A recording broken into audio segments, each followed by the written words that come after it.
بسم الله الرحمن الرحیم. دا د اتم سپارې 18 درس دی او د الحج سوره چې 22مه سوره ده 13 آیات نه تر 14 آیات ورسره وګورئ او ولولئ چې بهتره پې پوه شئ. اعوذ بالله من الشیطان الرجیم. من الاوثان لبطانو قول الزور لخبرې د درواغو حنفاء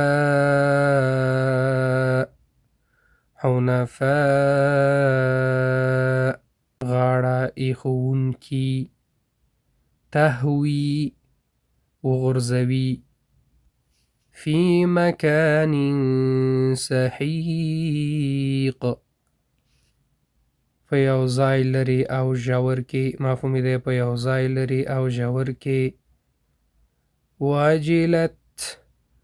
واجلت وډار شي والبدن مفهومي دی چې او غټ څاروي فاذا وجبت نو کله چې پرېوتل اطعموا القانع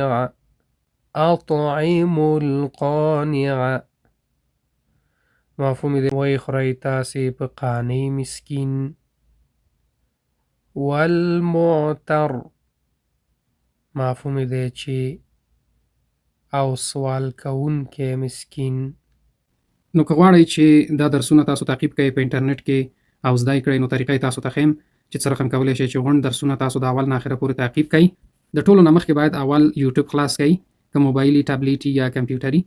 دغسې تاسو ته به دغسې سرچ بار د یوټیوب ظاهر شي. نو دې ځای کې به تاسو دغه قسمت کې ولیکئ چې 2 ټي وي، فاصله به ورکئ ټي وي، نو بیا به سرچ کړئ 2 ټي وي چې ولیکل سرچ نه بعد دغه تاسو ګورئ زه به تاسو ته رقم دا به تاسو سلیکټ کړئ، دا به تاسو اوکې کړئ. صحیح ده، دا هم چې اوکې که 2 ټي وي چینل تاسو ته خلاص شو. نو مهمترین بخش چې دی دغه دی سبسکرایب. د سبسکرایب بټن له فشار ورکړئ چې سبسکرایب شي. دغه دی سبسکرایب، دا اوس سبسکرایب شو. بعد د دې نه چې دا سبسکرایب هم که نو دا ډیر مهم ځکه دی سبسکرایب چې تاسو ته به همیشه د دې معلومات راځي. کومه ویډیو چې د درس باره کې راځي نو تاسو ته حتما معلومات راځي چې نوې ویډیو راغلې، تاسو کولی شئ خپل درسونه تعقیب کړئ. نو دې نه بعد به موږ پلی لیست سلیکټ کړو.